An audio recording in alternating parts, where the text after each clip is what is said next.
Good evening, hello and welcome. You're with the news today, your primetime destination. News, newsmakers, talking points. The big talking point tonight. The Chief Minister of Manipur, Biren Singh, quit on Sunday. The big question now is Manipur heading for President's rule? What's next for Manipur? We'll be bringing you that big story. Also, is the Aam Aadmi Party government in Punjab under threat after losing power in Delhi? We'll tell you more on that too. Hello and welcome. It's good to be back on the news today. For the last 21 months, Manipur has been on the edge. During this period, more than 200 people have died in ethnic violence between Kuki and Meitei groups.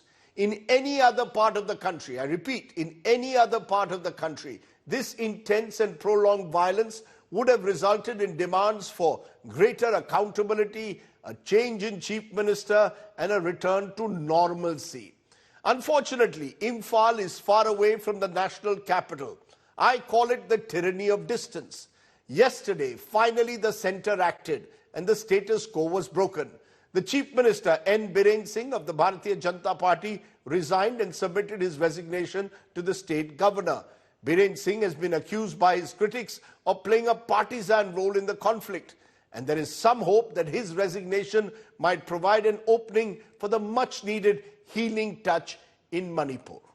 And yet today, even today, I notice that many primetime news bulletins seem more interested in the obscene remarks of a social media influencer than the ground situation in one of our crucial border states. Well, here on the news today, we are committed to bringing you the real news, to putting news back to where it belongs, at the heart of the news wheel, to bringing you stories from the ground, stories based on our reporters and their insights. Our mantra, news not noise, sense not sensation, and knowledge not chaos. So tonight, let me begin by asking the very big question at the outset. Will Manipur, without a Chief Minister now, a controversial Chief Minister who's seen the exit door, be back on the path of peace? As I said, we will make an attempt to get you our entire reporter network on India Today to bring you the stories that matter. Which is why I want to first go to our reporter on the ground, Anupam Mishra. He's reporting from Imphal. In the studio is our National Bureau Chief, Munish Pandey, and he will tell us what the government's options are. But first, I want to come to you, Anupam. You're there on the spot. Tell us exactly what happens now. What is a state without a Chief Minister? What is the general sense you're getting? Well, Rajdeep, all eyes are on BJP at present. Meanwhile, the state BJP in charge, Sambit Patra, is putting up in Imphal, the capital of Manipur, where I am at present, and he has held several meetings with several state BJP leaders, including Satyabrata Singh, the current Assembly Speaker.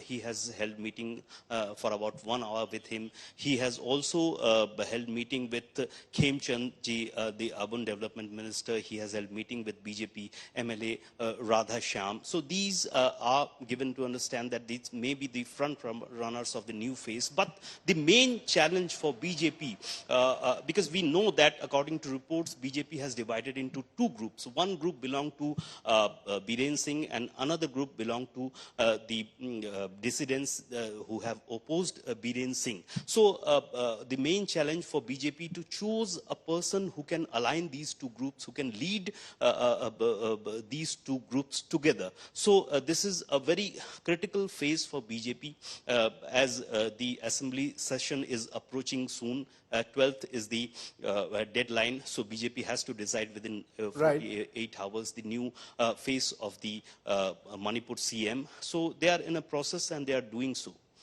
Let me bring you in, Munish.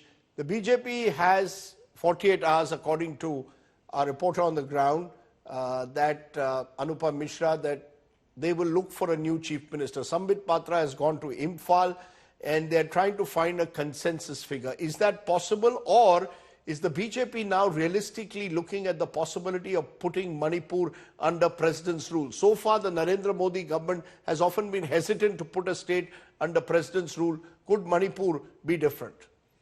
Well, Rajdeep, the next course of action as far as Manipur is concerned is going to be completely political, and that is why Home Minister Amit Shah is keeping a close eye on the situation. Now, as far as the Home Ministry sources are concerned, what they are telling us that the top priority for the Home Ministry, including Mr. Amit Shah, the Home Minister, is going to be bringing normalcy in Manipur, and that is why in last couple of months, more than 80,000 armed personnel in addition to the existing armed personnels were deployed in Manipur.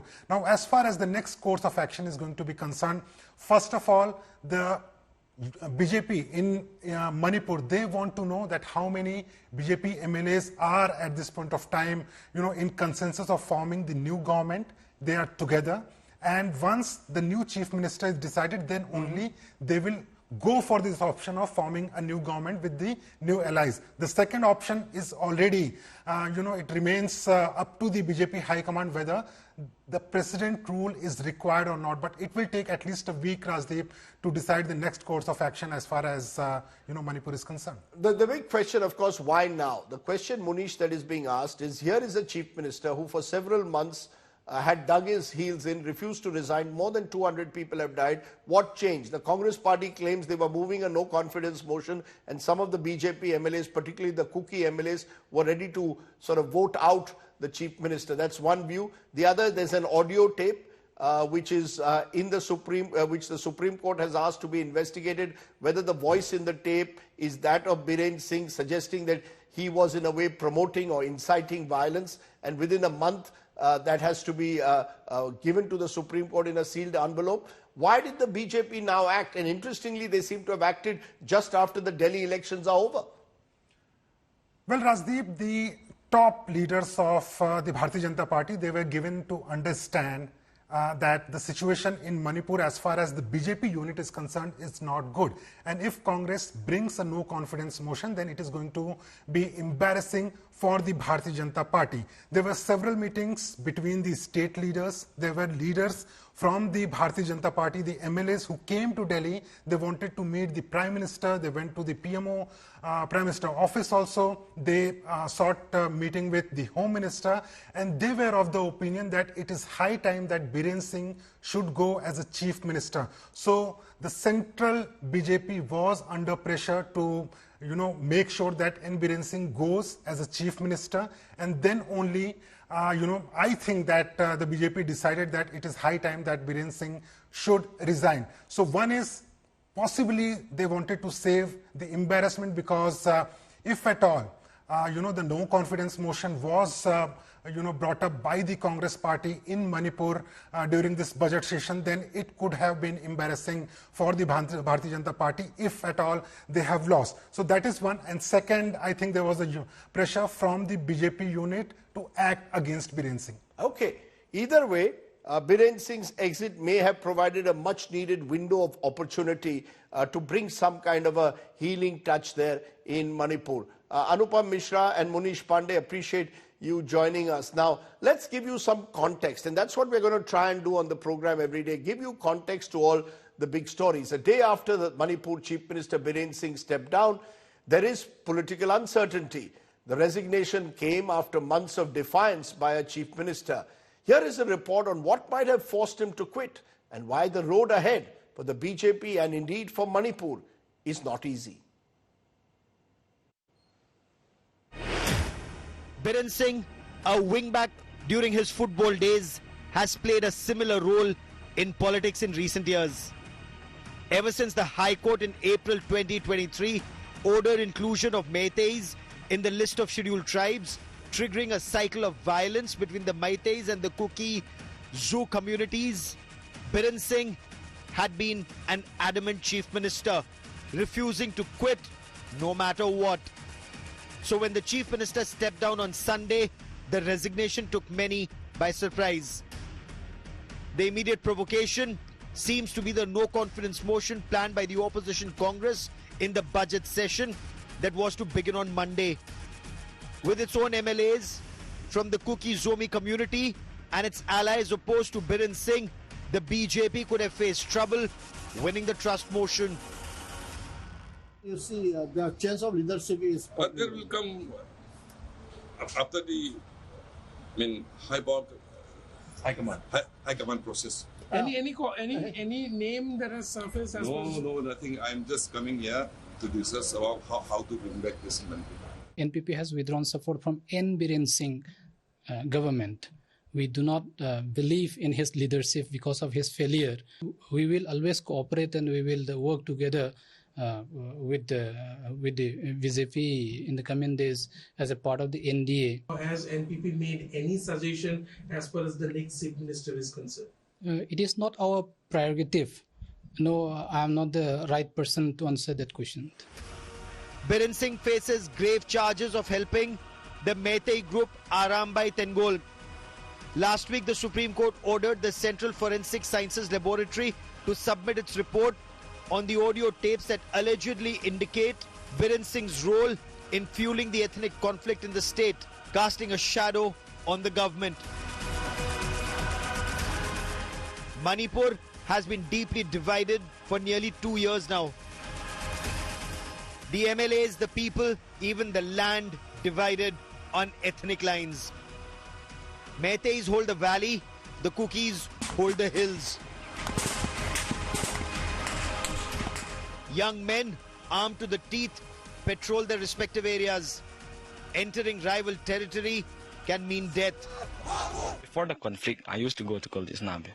After the conflict, I didn't go to college and defend my nation. Peace is fragile, as was found in November last year when a 31-year-old woman was raped and killed by alleged Arambai Tengol members in Jiribam. Just 3 days later, 6 women and children from the Meitei community were abducted and killed, allegedly by Kuki militants. Bodies of 5 abducted people were found days later.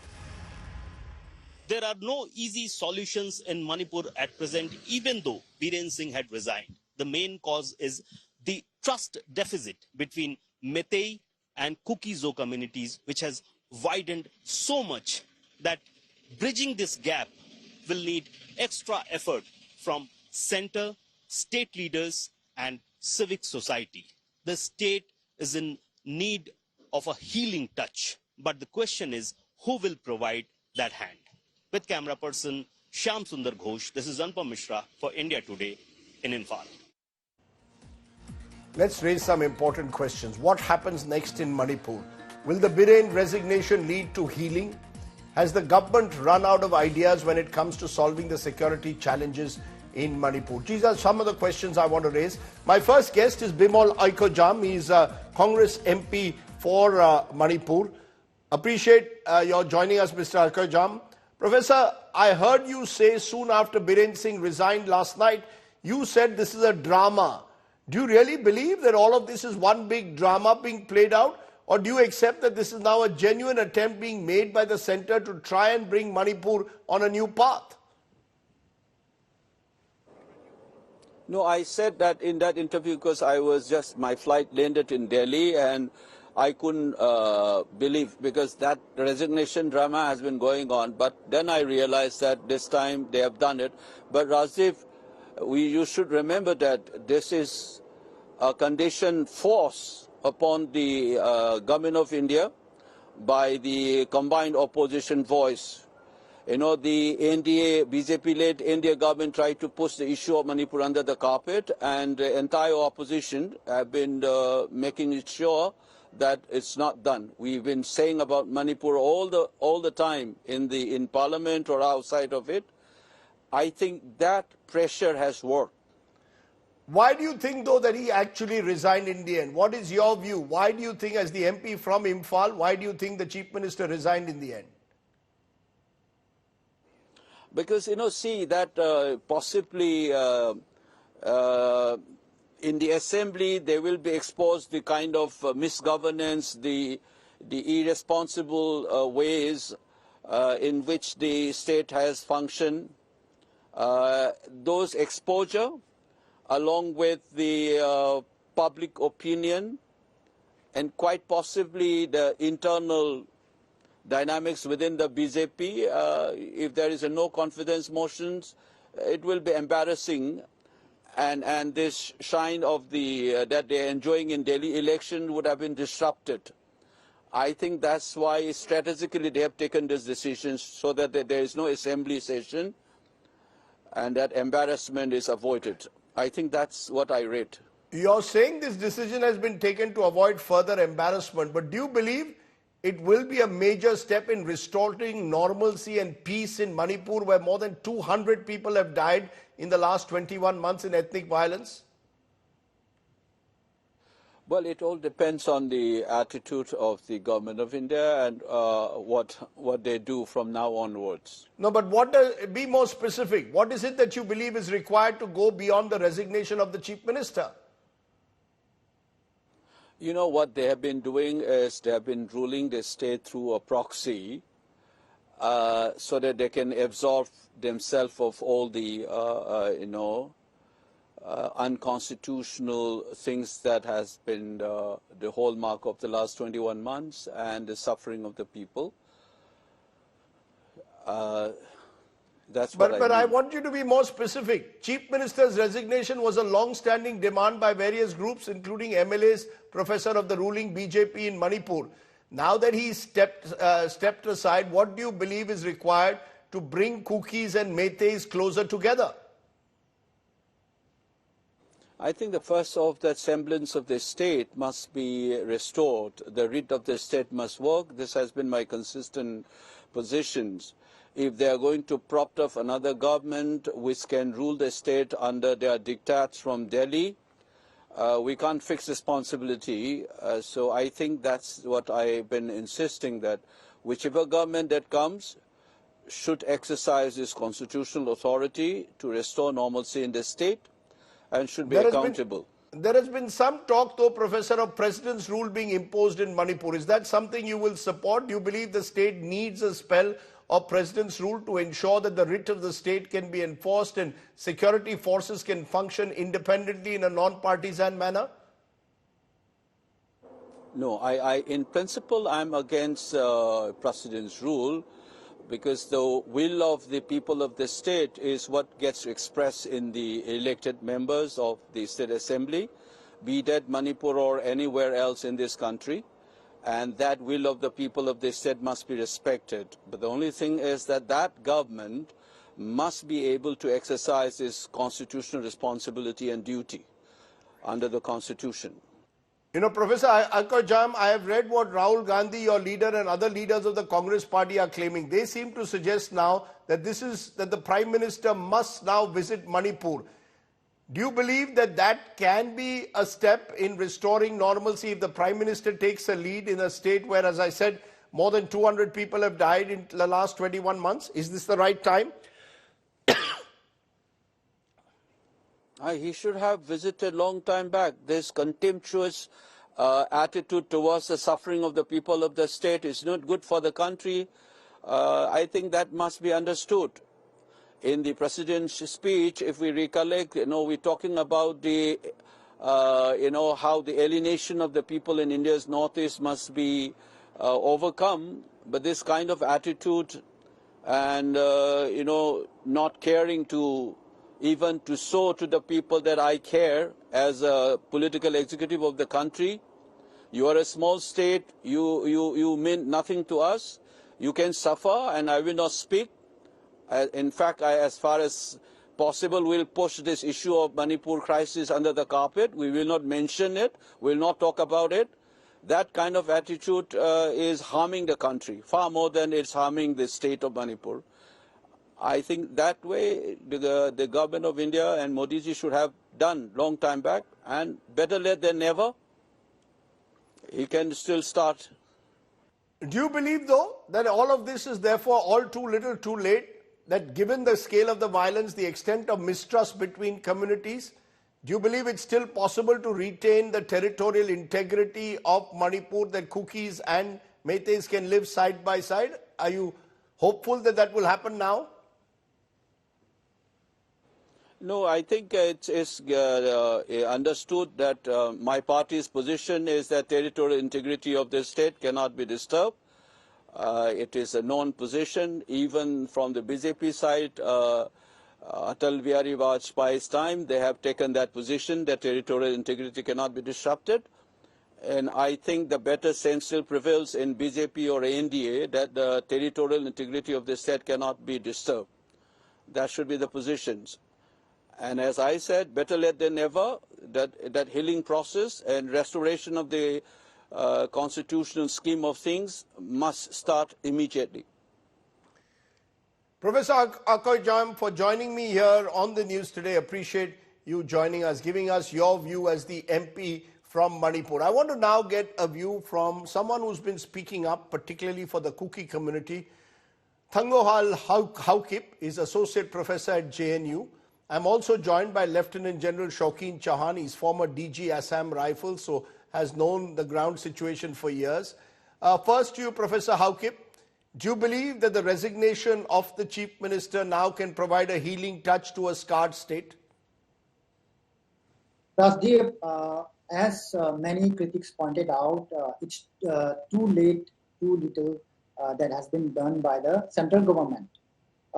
We have suggested the resignation of the Chief Minister years ago, that his resignation, his removal could bring some kind of peace and healing to the communities and some space for negotiation. But that has been not heard for the last 21 months. But he's done it now. But Professor, now that he's done it, isn't it at least a step forward?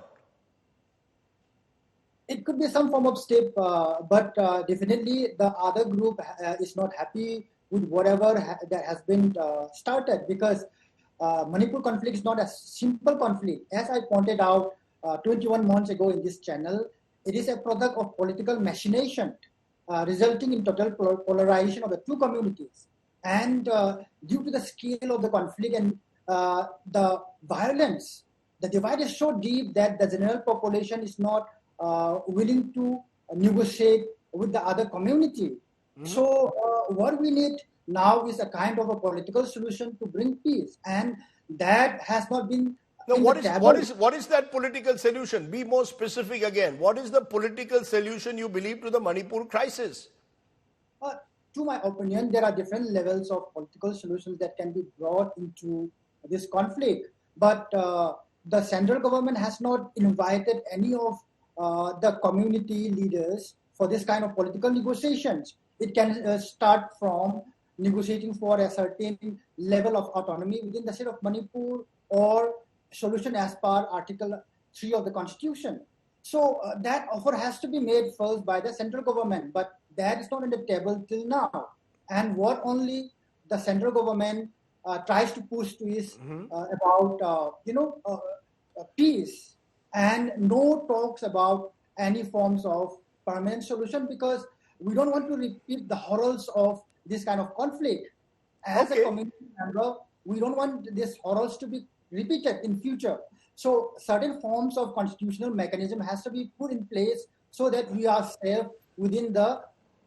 So you're saying within the territory of Manipur, create spaces where Kukis will get a certain level of autonomy, or Kuki-bound areas could get a certain level of autonomy, seems to be one of the solutions. But that, of course, is very contentious. And Lieutenant General Shaukin Chauhan, the fear, of course, is that we've reached a stage because of various other vested interests involved, some from across the border in Myanmar. There is talk of the role of drug runners who have played a role in fueling the conflict. The kind of gun running, drug trafficking that's going on is being accused to have played a major role in ensuring that the violence continues to be fomented.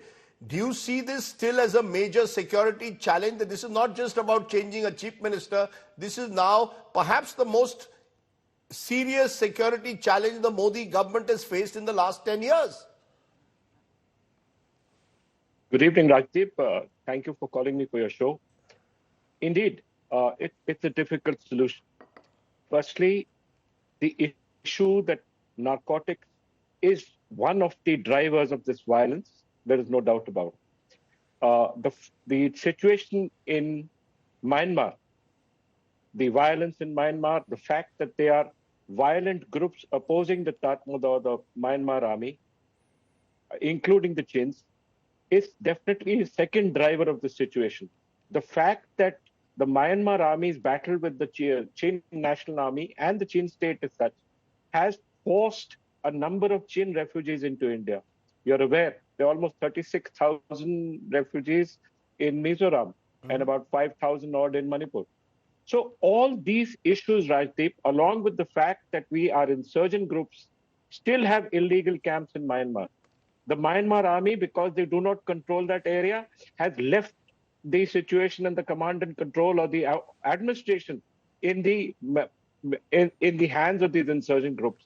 So the movement of weapons, the movement of narcotics, the movement of illegal equipment coming inside India, people causing these flames of violence to happen is a very major. So what's the answer? Issue. Because the government up to now has been pumping in more and more troops. Only a little over a month ago, there were many more companies of the CRPF, 90 additional companies of the Central Armed Police Force, and there are around 9,000 personnel who've been sort of pumped in just in the last few months to add to the existing Assam Rifles, the state police, the army. Is that enough? Is Manipur now simply about pumping in as many forces to in some way control the insurgent groups and the drug runners? Rajdeep, here I'll differ with you. The idea is, firstly, get the existing insurgent groups to demobilize and disarm. It is extremely important that the existing insurgent groups in Manipur are disarmed and the weapons that they have stolen are returned to the state. We must firstly reduce the number of weapons that are existing inside the state of Manipur. That's the first step, Rajdeep.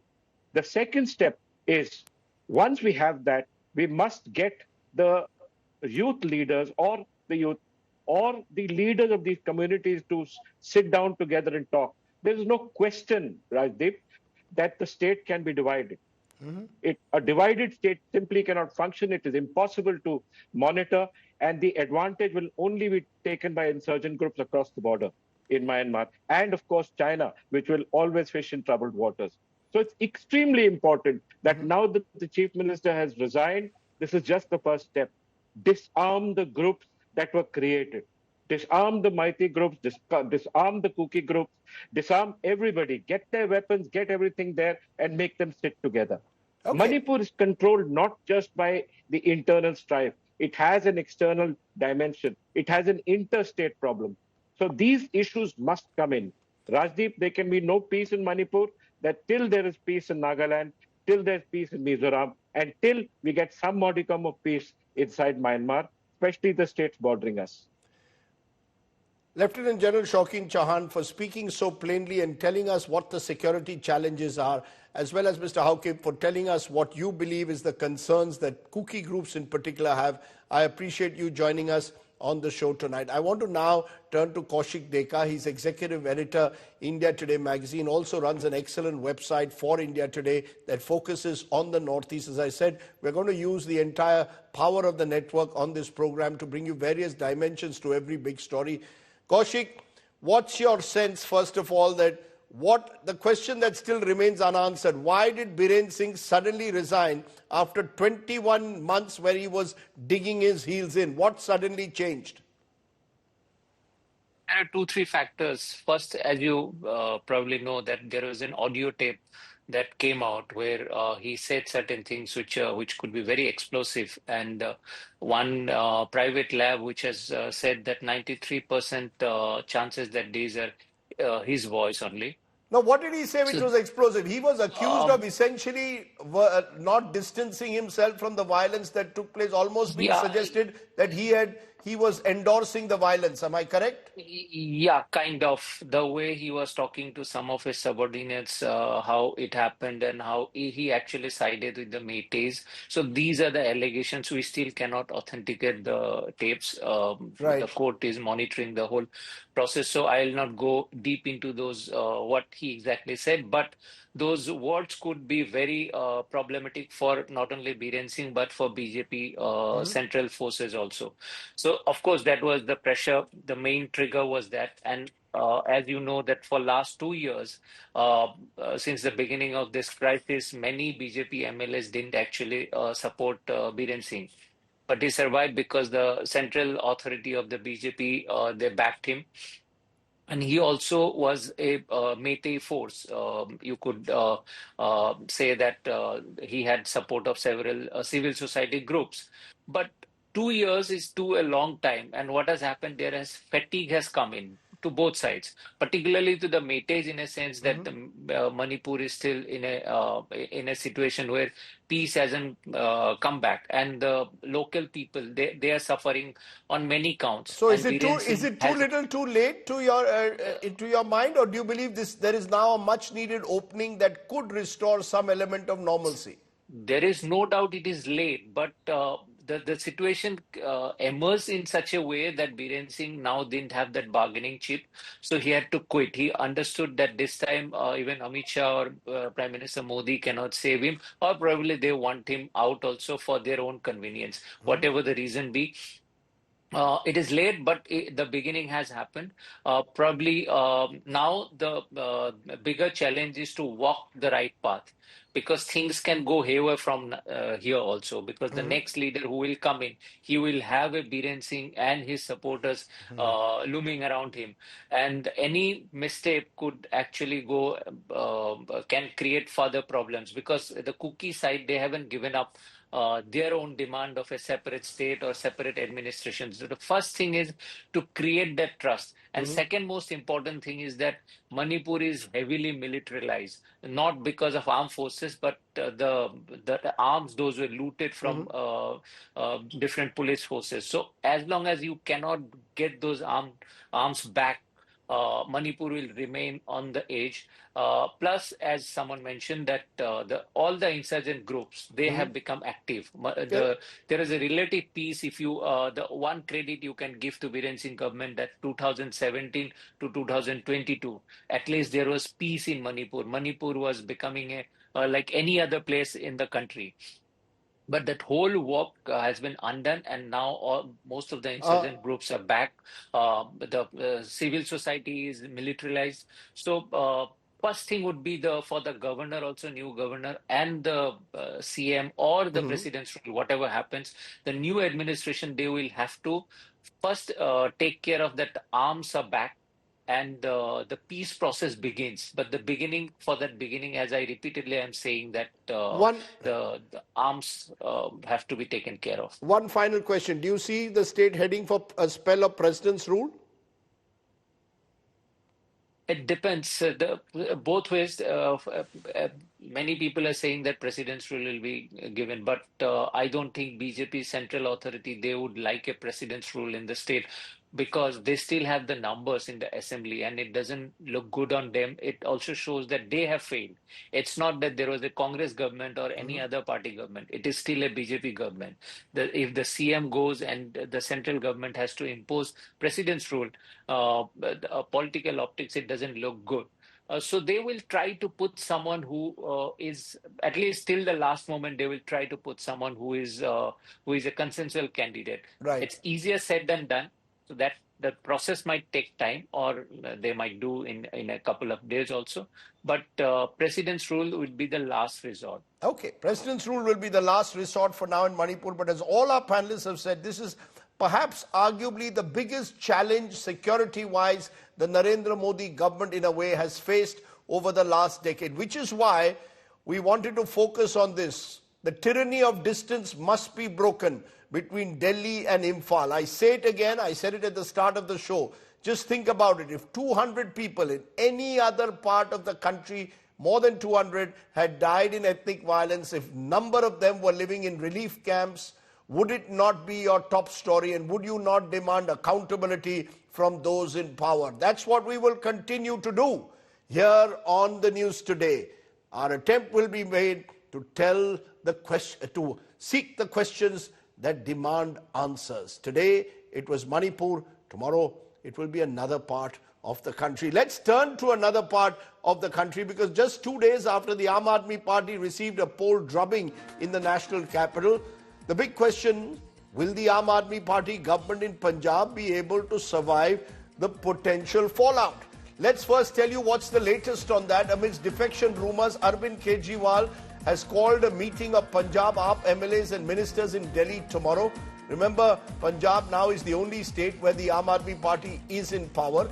Kejriwal and AAP's Punjab Netas meeting follows claims by state Congress leaders that they are in contact with nearly 30 AAP MLAs. Pratap Singh Bajwa, the leader of the party in the legislature party, has warned that a situation could arise where the government there could split and you could even have an Eknath Shinde-like figure emerge in Punjab. With the Delhi model rejected, AAP is also facing pressure to redefine its approach for Punjab. The Aam Aadmi Party will have to work out a Punjab-specific model of development because this is, as I keep repeating now, the only state where the AAP is in power. What happens next? What do we expect in that meeting between Kejriwal and the Punjab leaders of the Aam Aadmi Party? Kamaljeet Sandhu, our bureau chief in Chandigarh, now joins me. Kamaljeet, lots of speculation whether the Aam Aadmi Party government in Punjab will be able to survive what happened in Delhi. Is there a sense, because they've got such a huge majority, I need to reiterate that, they've got more than 90 MLAs in the Punjab Assembly, a 3/4 majority. What's the buzz in Chandigarh that you're picking up?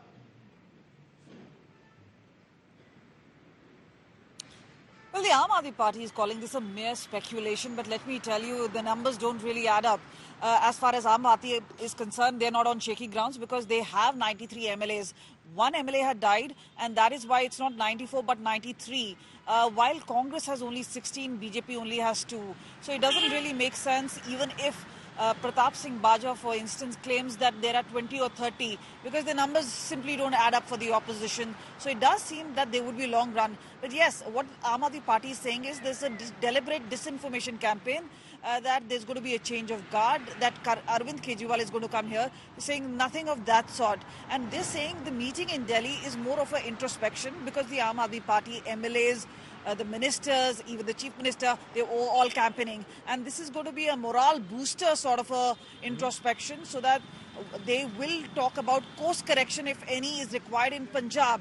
Now, obviously, there are speculations which are rife, saying all is not well between Arvind Kejriwal and Bhagwant Mann. Again, another thing, that Aam Aadmi Party has rubbished this particular allegation, and many saying with the power equations tilting in favor of Bhagwant Mann, things are not going to be really easy. The other part is where the Aam Aadmi Party ministers in certain cases have been pointing out that things are well and that they're actually working in tandem and they're going to be a force multiplier of sorts because this is no, what but there they is would really also want. speculation. This is the state, there is and also the elections in Delhi are going to be 5 years later on. But there's also speculation about an interview which was given a few days ago by an Aam Aadmi Party leader in Punjab suggesting why can't Punjab have a non-Sikh or a Hindu as a chief minister? This led to speculation. If Arvind Kejriwal loses Delhi, could he go to Punjab? What is the buzz again on the ground? Is this all of this being taken seriously?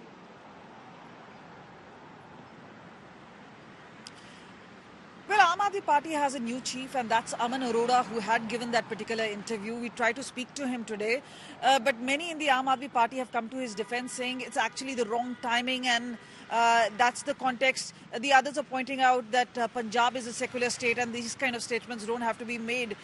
But yes, they are talking about how there are uncomfortable equations, and if Bhagwant Mann, for that instance, doesn't toe Delhi's line, then Aman Arora could be a man who could be on a standby. But that's something which has been actually been speculated over for quite some time. But at this point of time, after the poll debacle of sorts, this is something that the Aam Aadmi Party, at least sources have been pointing out. There's no other face other than Bhagwant Mann. They kind of realize it. And, right. You know, it's about delivering on the promises. So they don't want to really emphasize on Aman Arora, but that's something to wait and watch out for. Okay, so Bhagwant Mann at the moment, the equations could be changing in Punjab. Remember, Bhagwant Mann for a long time was seen to be someone working entirely under the directives of the Delhi High Command of the Aam Aadmi Party. Now, Could Bhagwant Mann in some form assert himself, his autonomy as the Chief Minister of Punjab? Unlikely that Arvind Kejriwal is going to go to Punjab as Chief Minister, but what he needs to do is manage Punjab. That's the challenge that Arvind Kejriwal has. Remember, there are 2 years left to elections in Punjab. This is the one state where the AAP is in power. Over these 2 years, Arvind Kejriwal is going to have to show that there is a Punjab model of development which he can then use as a springboard potentially to move to other states. Now he doesn't need to do the day-to-day firefighting in Delhi. He has to now try to at least rebuild his party and ensure that his flock stays intact. There are no splits and defections in the Punjab unit. Not easy times for Arvind Kejriwal after the Delhi defeat. Okay, let's turn to our ground report today, which comes from Prayagraj, once Allahabad. The Mahakumbh rush has now triggered heavy traffic jams on highways across North India, especially Uttar Pradesh. Lakhs of devotees eager to participate in the Kumbh have found themselves stranded for hours, especially in UP and MP. The police even are advising pilgrims stuck in a jam in Madhya Pradesh to return back, to go home in view of the rush. What's happening on the ground? Take a look.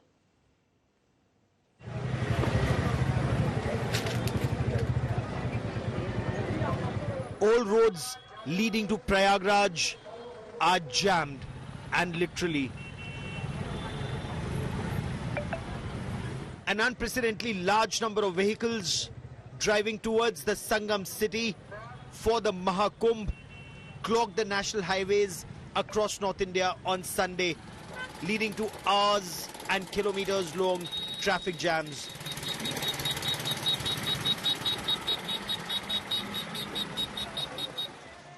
Hundreds and thousands of devotees arriving at Prayagraj almost every day to take a holy dip at the Sangam. चले अभी बहुत 15 kilometre हाँ जी हाँ क्या क्या लाए bag में अपने कपड़े हैं और खाना पीना है बस। कौन सा कुंभ है आपका? ये कितने कुंभ देखे? ये हम जब कम से कम ये हमारा 8वां कुंभ है। 2-3 हमें जो व्यवस्था है वो गलत है, जिससे मैं पूछता हूँ वो यही कहता है 2.5 किलोमीटर और 2.5 किलोमीटर से मैं लमसम 15 किलोमीटर पहुँच रहा हूँ। Due to massive traffic jams on the road to Prayagraj, a large number of devotees were asked to return. सभी श्रद्धालुओं से जो भी बाहर से आ रहे हैं, 4 व्हीलर से 6 व्हीलर से जो भी गाड़ी है, कृपया यहीं से वापस हो जाओ। Social media platforms are flooded with complaints and videos of the traffic jams, in which many people have shared their experiences. You have to plan your trip to Mahakumbh at least after 12th, after the 4th Snan of Maghi Purnima, to avoid this congestion, this crowd, as scores of devotees are thronging the temples and the Sangam for the holy dip. With cameraman Rohit Samarth Srivastava for India Today. Okay, let's turn to tonight's Get Real India story. Stories that go behind the headlines. Now remember, the Maharashtra government has, ahead of the elections last year, announced a number of schemes that were aimed to woo voters because it was election time. Now, months after a big victory in those polls, riding on the back of some of those schemes, guess what?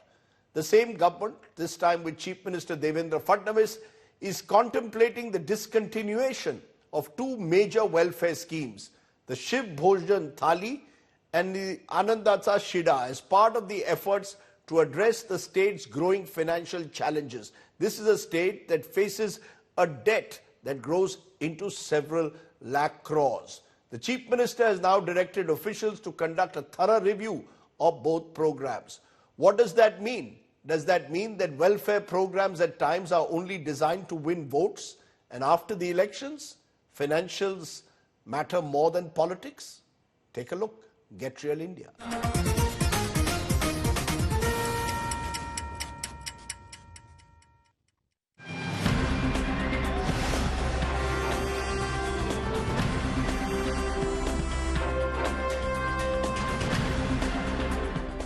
Freebies don't come free.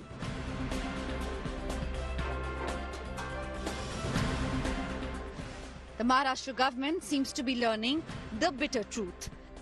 Faced by rising expenditure on welfare schemes like Ladki Behan Yojana, two other schemes, the Shiv Bhojan Thali and the Ananda Chashidha, which give food and food kits at affordable rates, are under the scanner. Sources tell India Today that Chief Minister Devendra Fadnavis has instructed officials in the last cabinet meeting to review both schemes. Launched in 2020 during the COVID pandemic, the Shiv Bhojan Thali gives meals to the poor.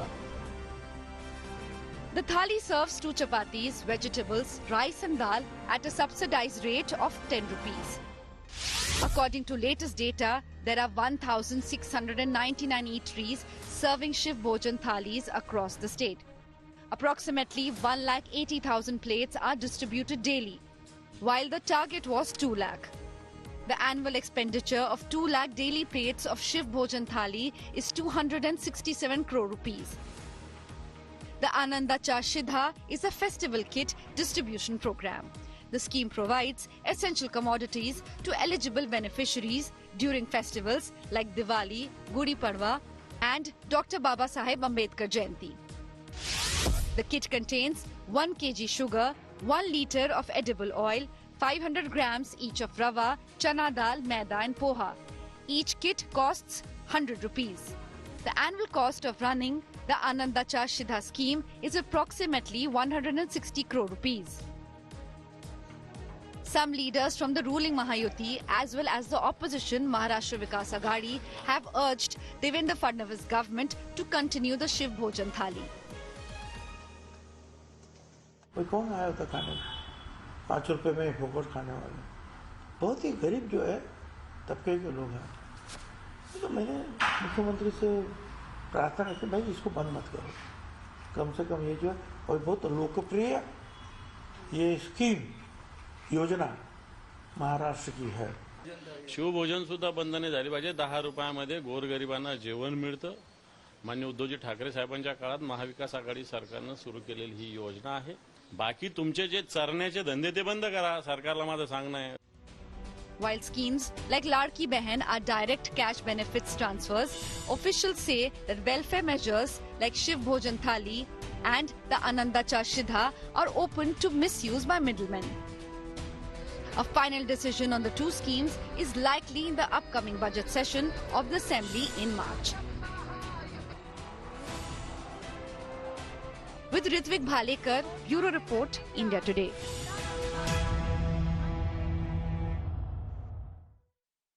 Elections over, Shiv Bhojan Thali also over. Sab kuch chalta hai in Rajniti. Okay, let's turn to a new addition to the news today. An India Today fact check, where every day we will fact check disinformation, at least one story before you. As I said, we intend to take up fake news and misleading content on the internet to cut through the noise and the disinformation. Today we show you a video that features Prime Minister Modi and Congress heavyweight Bhupinder Hooda. Take a look. You are watching Fact Check segment where we bust fake news. Ever since BJP has conquered the national capital, there are many doctored videos taking rounds on the internet. One recent video that raised everybody's eyebrows was Haryana's former Chief Minister Bhupinder Hooda meeting Prime Minister Modi. The viral video claimed that the meet between the two leaders came after BJP's stunning show in the Delhi elections. The video claimed that Hooda met Modi to congratulate him on BJP's Delhi victory. But we found out that the video going viral is from Punjab BJP Chief Sunil Jhakar's grandson's wedding, which was well before 5th February Delhi polls. Bhupinder and Dipender Hooda were invited and so was PM Modi. And that was there the two leaders had a cordial meeting. This fact check on viral fake news is done by India Today's team Afa. With that, a quick break. Stay with us for the latest news and updates. This is AI Sana signing off. An anti-fake news war room will keep bringing you stories that separate, as I said, fact from fiction. We'll have plenty more of our regular features, including Good News Today, coming up in the days ahead. As I said, thanks for watching. We need to put news above the noise, sense above sensation. It's time to restore credibility to primetime TV. Thanks.